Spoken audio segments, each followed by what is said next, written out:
ଆମର ସମସ୍ୟା ହେଉଛି ଆମେ ବୁଢ଼ୀଗୁଦୁ ଗ୍ରାମ ପଞ୍ଚାୟତର ମୁଁ ନିର୍ମଳ ଚନ୍ଦ୍ର ନାୟକ।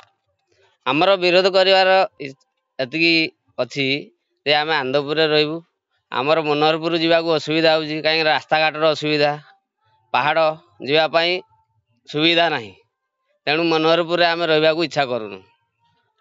ଆମର ଆନନ୍ଦପୁର ଥାନାରେ ଆମ ପଞ୍ଚାୟତରେ ରହିଲେ ଆମେ ଭଲ। ପୂର୍ବରୁ ଆମ ବୁଢ଼ୀଗୁଦୁ ଗ୍ରାମ ପଞ୍ଚାୟତ ଆନନ୍ଦପୁର ଥାନା ଅଧୀନରେ ଥିଲା, କିନ୍ତୁ ବର୍ତ୍ତମାନ ଶୁଣିବାକୁ ମିଳୁଛି ଯେ ମନୋହରପୁରରେ ଯେଉଁ ନୂତନ ଥାନା ଗଠନ ହେଉଛି, ବର୍ତ୍ତମାନ ବୁଢ଼ୀଗୁଦୁ ପଞ୍ଚାୟତକୁ ମନୋହରପୁର ଥାନାରେ ସାମିଲ କରିବା ପାଇଁ ବ୍ୟବସ୍ଥା ହେଉଛି।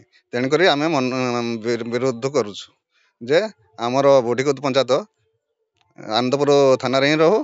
କାରଣ ମନୋହରପୁର ଥାନାକୁ ଯିବା ପାଇଁ ହେଲେ ପାହାଡ଼ ଜଙ୍ଗଲ ଅତିକ୍ରମ କରି ବହୁତ ବାଟ ଯିବାକୁ ପଡ଼ିବ।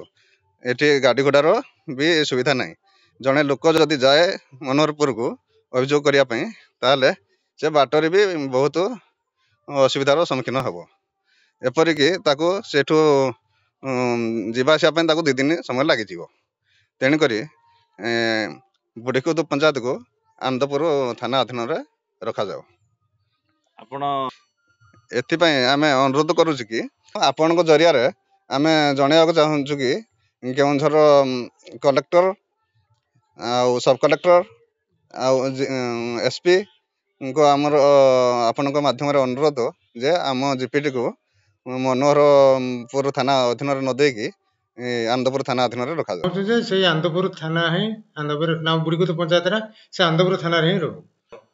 ତେଣୁ ଆପଣଙ୍କ ମାଧ୍ୟମରେ ମୁଁ କେଉଁଝର SPଙ୍କୁ ଆଉ ଆମର କଲେକ୍ଟର ସାହେବଙ୍କୁ ଅନୁରୋଧ କରୁଛି କି ଯେମିତି ଥିଲା ଆଗରୁ ଏଇ ବୁଢ଼ୀଗୁଦୁ ପଞ୍ଚାୟତଟି ଆନନ୍ଦପୁର ଥାନା ଅଣ୍ଡରରେ ଥିଲା, ସେମିତି ସବୁଦିନ ପାଇଁ ରହୁ।